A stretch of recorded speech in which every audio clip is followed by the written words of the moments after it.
You're hearing a lot about stopping the spread of coronavirus in your everyday life.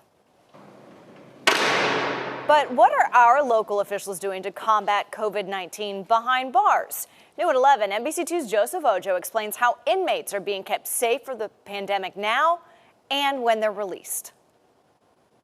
Here at the Charlotte County Jail Center, once an inmate walks in, they are quarantined and monitored before being placed with other inmates inside the jail. I spoke with one inmate who recently bonded out. He told me that staff has been doing their part to educate them on the coronavirus. And he says that staff has been cleaning everything in sight.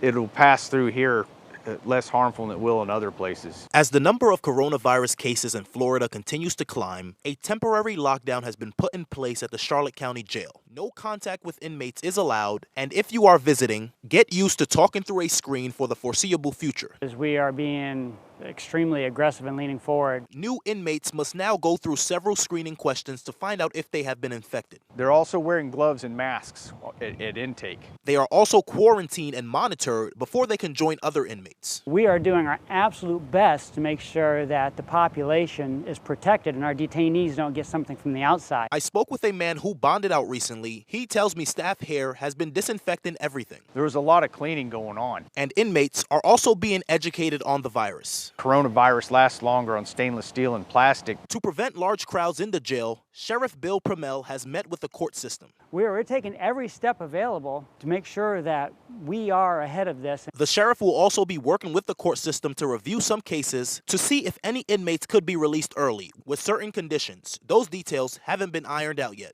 Jail doesn't necessarily always work for folks. The goal, fewer people locked up should an outbreak happen behind the jail's walls. Some of us were probably hoping to get out a little early too here because some people don't have anything violent in there that they're in there for.